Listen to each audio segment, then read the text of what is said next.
All right, Reusse Unchained, presented by Josh Arnold, investment consultant, Mr. Money Talk. Pat is our spring training consultant down there in Florida. You've already been to the ballpark this morning. Yes, I was there early, 8 o'clock. The media gates open at 8. I was there before the guy who opens the media gates opened up. So Wow. I wanted to go in Lazy. and I was going to go in and talk to the 4 catchers who are spring training invites. Always the hardest working guys in camp with little Yeah. reward. They get to warm up a whole lot of pitchers and then hope they get 2 at bats before they get sent across the parking lot. So now they don't work them quite as hard as they used to, though, because there used to be like maybe 3 of them, and they warmed up like 8 different pitchers every day. Right now they give them like 2 pitchers a day to warm up, so it's an easier job than it used to be. But the reward is pretty much the same. 2 ABs, see you later. So Yeah. Thanks for your service. yes, that's right. So. So Be what? great. But Phil Babe Ruth was there today, showed up, 63rd spring training for the great catcher. He and Blyleven were walking out together. And Babe Ruth was a very good catcher when Burt Blyleven was pitching back then. He was Okay. very good. He caught him a lot. So Babe Ruth, but Babe Ruth, if you've ever been down here for spring training, Phil, you have, and Yeah. he was a great BP thrower because until he was like 75, he was throwing BP, and he could throw these wonderful cookies right in the middle of the plate. I saw Vargas and Sano damaging buildings when he was pitching BP one day. Sano almost hit the school across the highway, and Vargas, left-handed, kept hitting the ball off the roofs of those buildings over there, those office buildings. Yeah. They love it. Didn't really get you ready for big league pitching, but it got your confidence up that you could hit a ball 450 feet. So Yeah. Yeah. I think, anyway. if we should do like a. We should do like a Mount Rushmore of great Twins batting practice players Yes. who are not quite as good in real life. Danny Valencia was one for me. Oh, Danny yes, Valencia yeah. could hit a ball into any parking lot you wanted to in a batting practice session. Yeah, those early batting practice sessions where they weren't, back in the day when the staff was much smaller and they weren't monitoring everything, some guy just go over there and throw BP and there'd be, 5 or 6 early guys and just hitting the ball as far as they possibly could. Yeah. It was always fun to see that kind of BP. Now I don't think the BP pitchers you don't have as many guys can throw that a cookie right down the middle of the plate every time. And I mean, got anybody, they going to the home run contest. If you were a Twin, you should have taken Phil Roof with you for years, because the secret of all those home run contests is who your pitcher is, right? Yeah. It is 100%. Yeah. Yeah. I mean, the guy that when you have to take a pitch, that's not your fault. That's the other guy's fault. That's the pitcher's fault. And you're on a clock, right? You're on a clock Yeah. in the home run derby. Yeah. Tom Kelly was good, right? Yeah, he was good. Real He was good very BP pitcher. Greatest picture of him ever was the one throwing BP with the cigar hanging out of it, the little cigar, Yep. stub of the cigar hanging out of his mouth. That was. He's next. Is that the one where he's next to the jugs machine in the Yeah. Metrodome? Yeah. Yeah, that could have been that one. Yeah, he was. Okay. They were well. You know who else was good? Quillisi was good because there was one year, 75. There were 3 coaches. Quillisi was the manager. Buck Rogers was the pitching coach, bullpen coach. Ralph Rowe was an old guy who didn't throw BP. Vern Morgan was an old guy who did throw BP. Buck Rogers and Frank Quillisi threw 1,000 innings apiece in BP. And they get Jerry Terrell, who was an extra infielder. He'd throw BP too. Now, if you look, we traveled 2 BP pitchers, and there are 2 bullpen catchers Oh yeah. now on the staff, not counting the coaches, So there's a little better staff than used to be the case. Yeah, I gotta it imagine is. bullpen catcher's got to be like one of the coolest jobs. Like if your Oh, your yeah. job is just to catch bullpens, I would love that. Yes. It was Nate Dahman, the long time. Yeah, Nate's got the position now, right? Hank Conger's the official catching coach, but he coaches first base too. Yep. But Nate is out in the bullpen now. Yeah, they moved him out. Hey, what what a meteoric, not a meteoric, a slow, long climb, but they trust the hell out of him. He was the guy. He was the guy for years who told them whether to challenge something or not. Right? Didn't he Oh, sit Nate. back? Oh, Nate was sitting back there on the Yeah, tablet. Yeah. yeah. And what they've changed the rules on that, right? They only give you 15 seconds. Right, you don't have time. That's why that guy's not as important as he used to Sean be. Harlan was the first, right? Yeah, Yes. Sean was, but they moved Sean aside to let Nate do it. So Sean Okay. must have missed. Sean must have missed one or two or something. I don't know. I don't know. No, not Sean. Sean Not Norwood. Sean. Sean. Sean was a great guy. He took care of us media types, which is good. Yep. We got Twins have always had good PR. So as Yeah. far as working with the press, that's for sure. Yeah. So yeah. So what are we? What are we still doing? Good Morning America. Have we continued? So like the Tom Kelly back in the day would do this No. convoluted infield. Six No, balls flying all over the place. I have not seen it. I think that everything from that generation is gone. We got so many people working with, I saw them going out this morning for the pre-workout meeting. There had to be 25 guys going. I mean, some with iPads, coaches, everything. I mean, yeah, a little upgrade from when Billy Gardner had himself and Padres and two other guys, and Wayne Hathaway. It's a little different than it used to be. That's for sure. Yeah. We were talking earlier this week. We've touched on this a little bit with you. We talked about the starting staff, but we kind of like the bullpen. Not a lot of household names, but they go get the lefty from Miami, and you got so Funderburk is now your third lefty behind Yes. Thielbar, and then the Miami lefty. But they've got some arms. I think they were tops in the league in strikeout rate last year as a bullpen. They replaced Emilio Pagan with a couple interesting arms. So if Duran stays healthy at the end, I don't know. This show kind of likes the bullpen, I guess, Pat. Yeah, well, they've certainly thrown a lot of resources at it.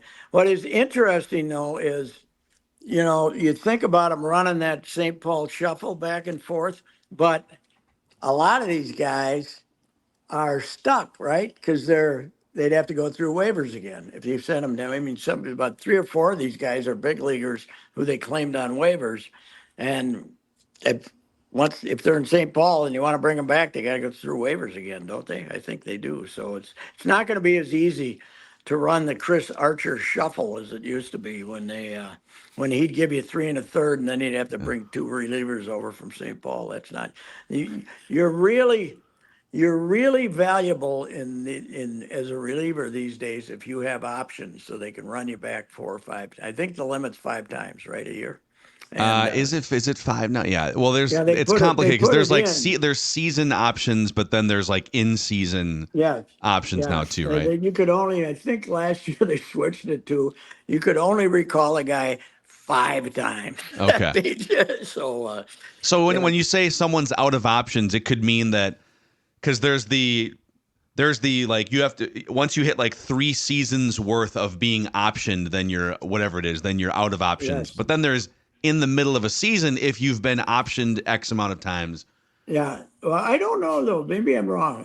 But I thought if you were claimed on waivers and you got sent back, then you couldn't do the shuffle back and forth. To come back to the big leagues, you had to go through waivers. I'll have to check on that. The other thing they're cracking down on, I don't know if you guys saw, it was that the Mets old general manager got suspended for fudging injuries. Now every team does this, but like there was a couple pitchers for the Mets that were pretty vocal, just like openly talking to the media about how someone pulled a clip of a Mets pitcher who was struggling, saying, "I don't know what we're gonna do. I don't want to do the fake DL thing," but I guess the Mets were sloppy with it. And they got slapped. Yes, that's you have to have the guy on board when you invent the injury for him to send him out. So the other thing that's happening that I was not aware of, this season, I think you can only have 175 players in your organization. I think there's a new. Oh, we're cracking down on that one. There's a new thing on, and I'm not sure. Does that include all the 16-year-old Latin kids over at the Dominican camp or not? I'll have to check on Well, that. I mean, we're now in the era now, like as of 4 years ago, where everyone has the same number of minor league affiliates. Because Yes. some organizations used to have An extra one. an extra one in there somewhere. So Yes. so each roster is capped at a certain amount of players. So yeah, that makes sense. Yeah, but here's what I was thinking. Really? Do you want to eliminate opportunity in baseball when you're competing with all these other sports for the 16-year-old great athlete? Don't you want to? It's Don't you financial, want Pat. to? Don't Yeah, I know it is, but don't you want to keep? Okay, so what? No, they want to if make more there's 10 money. guys? Yeah, but they might want to make more money, but if you're losing, if you're somehow letting a couple of great athletes slip through the cracks, that's not worth it, losing the money. So, You really think baseball thinks like that, though? I'm not sure that baseball's as logical as that. no, no. I think they think but, that they're pretty powerful still. I don't think they get a lot of this if it costs them. If it doesn't They're cost them, I getting, think they're fine with it. Rule changes they're don't getting, cost them. they're getting a pretty good lesson in how valuable they are, though, with this collapse of the regional television networks and how they haven't been able to come up with a solution to that. I mean, they're powerful in the sense that they got product, 162 days of product, but the ratings are even the when you talk about regional TV and the Twins are playing good and they're doing a 4, if the Vikings have a exhibition game on, they're doing a 12 or something. So it's they've TV wise, it's I mean, what the NFL just do 113 million? Is that right? Viewers, it was like 123, right? It was 100, the largest audience ever to watch, and that's now they must have figured out a way to count streaming, huh? Are they counting streaming now or not? I They did it. think They it did it a little does. separately because that press release that came out because the Super Bowl was streamed on Paramount Plus because it was a CBS that's year of the right. Super Bowl. So the Paramount Plus Super Bowl stream was the most watched live stream they said ever. Wow, is that counting 100? So they threw that into the 120 or whatever it was. So I suppose. And Hey, actually, meanwhile, hey, real quick, Pat, we have an up. So, guys, I quizzed you on this a couple days ago. Somebody updated the Wikipedia rankings for most watched television broadcasts in U.S. history. If you take away Super Bowls, so Yes. Super Bowls make up almost everything. yes, And then there's the MASH finale from 1983, still hanging which had in a there? hunt. That is still the most watched non-sporting event Mm-hmm. in American television history. They've added a couple more in here in the last couple days. I'm going to give you this list here. So Gulf War coverage from January 16, 1991 had 86 million viewers across multiple networks. That's when the NHL was having its All-Star game, and they got interrupted in the third period for a Pentagon briefing. We were all into the war that year. So Yeah. And then we had two presidential debates. Clinton versus Trump in 2016 had 84 million. Carter versus Reagan in 1980 had 81 million viewers across multiple networks. holy cow! I never realized that Hillary and Trump did that much business. So It's a lot of it's a lot of ratings right there. And then we've got the Dallas Whodunit episode, the Cheers finale, the 94 figure skating drama from the Winter Olympics. I was there. Tanya I Harding. was there, man. I was there in the Yeah, you were in the arena. press conference. I was at the press. I made some various TV shows in the press You conference. did. You made a 30 for 30, I think. Contemplating the BS that I was being fed. Yeah, it And looked like then, that. But I was there when Tanya skated over and showed the judges her shoelaces and was crying, and we're all going, "This is too good to be true." It was unbelievable. It was great. Jay Weiner always told me the story about when Nancy got hit with the pipe, and they were all the figure skating guys were there, and they were all in the press room then because nobody was just practicing, and somebody came and somebody rushed in and said, somebody hit Nancy Kerrigan with a pipe, and they all said, Tanya. they, all, they all knew Tanya's They knew. blue collar friends were a different breed of cat. By the way, one of the great movies of the last 10 years, Tanya. I, I, Tanya. Tanya. I, Tanya. It's fantastic. Fantastic. Allison God, Janney. that's great. Allison Janney, greatest mom in the history of television. God, she was, I mean, in moviedom, she was fantastic. I think she did win the supporting actress, right? Yeah. Even though she carried the whole damn thing. So anyway, yeah, we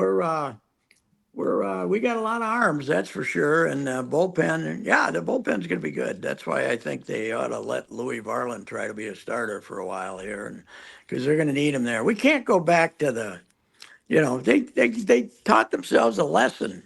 You got to have starters who pitch innings. That's why they were good last year. You can't repeat 2022.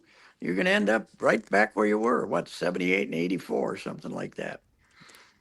Did Right. we get clarity from Rocco on Buxton or in any of the issues going into spring training? I haven't even seen Buck around, so Okay. I don't know. Well, I haven't seen him. sure. He has been. They don't have to report till Sunday. I haven't seen him in the clubhouse. Maybe he's on the back fields. I don't know. I think he'd been around, but I haven't seen him. So I don't think we start. I don't think we start. How's Buck look until Sunday at least? So Okay. and then we'll find out. And so Monday, when's the first full squad workout? Monday? I think Sunday. Sunday. Okay. Yeah, because I found out something when they everybody still calls it reporting date, but actually, whenever they say reporting, that's the first day of workouts. So yesterday was the first day of workouts instead of a reporting day, but the old Okay. terminology is still used, reporting day. And And we then have no visa problems as at this What? point. We don't have the traditional Caesar Tovar Memorial visa problem. we always have a visa What problem. happened? I don't know. Part of baseball. It's a rite of passage. I know it is. We don't have any. It's somebody reminded me. I said that Caesar Tovar always had a visa problem when I was a kid. While I not covering the Twins, following the Twins. But another guy who always had a visa problems, Al Williams. Remember Al Williams, the pitcher from Nicaragua? He Yeah. always had visa. Did he have visa problems? He's the guy that supposedly fought against the Sandinistas, right? Was he fought against Wow. the Sandinistas? I forgot about that. Yes, he was. One of Billy Gardner's tasteful remarks after Al went about 2 1/3 and spit the bit. Billy said, "I can tell you when they were fighting the Sandinistas, he was hiding in the cave." Oh, he's not a Another- foxhole guy. Another quote you couldn't use from Billy Gardner. Certainly not the same thing, but I will say I applied for a passport renewal and I got it in 2 weeks. It took no time. I thought that sucker was going to be there for months. Got it back in 2 weeks. So maybe they're on top of their game right now. International departments are snappy right now. Well, apparently. they have full-time staff members now that work with the Latin American players to make sure that they're getting their passports. I saw Johan. Yohan Duran. Okay. I saw him walk through the clubhouse today. Oof. He looks, man, he's in good shape, ready to throw 100. Let's hope that. God. Let's hope nothing happens to him because to me, that's all the difference. I mean, you had Alex Colomé ruin a season. You had Emilio Pagan ruin a season. And you won last year because you had a guy blow, 3 saves? He gave us some adventures later in the year. It makes a Yeah, he difference. did. It makes a difference. And in the playoffs too. You're getting in these close games, and it's you got these lineups. You're going through the heart of a lineup. Do you have a guy that can shut her down? The Astros always do. Yes, and this to me he was their MVP last year. He didn't get the votes. Who did he vote for? Sonny Gray, I guess, got it. So Twins MVP, yeah, Sonny Gray, right? got it. yes, I wouldn't. I would have went with Duran, but that's the way it goes. But he's you recall it was only 3 years ago that he pitched 15 innings because he had some kind of an ailment, right? They were on one summer where he only pitched 15 innings. So good health for him is very important. Yeah. Just back to the TV wormhole here, you guys. I have now found a list. This is right up Pat's alley. I have now found a list of the highest rated TV series by year in American television history. Ooh. All right, Pat, when did you start watching TV consciously? I think we got our first TV in 54, maybe Okay. 55. We were like the fifth or sixth family in Fulda to have a TV, to get KELO channel 11. And my old man had a tower up to bring it in that could have knocked down airplanes. It was a huge Wow. tower Lightning for rod. one station, and it was an old black and white tube Philco with a screen about as big as my head. Yeah. Well, and what's funny about that era is, the top rated TV series were doing 60 shares because there was only yeah. 3 channels, right? Yeah. I Love Lucy had to be the number one for like 8 years, didn't it? That was the number one show when you first got your TV. So it was I Love Lucy from 52 through 57, but then there was one show. So these are like series, Yeah. the number one series. Yeah.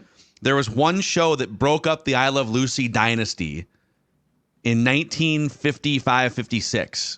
What?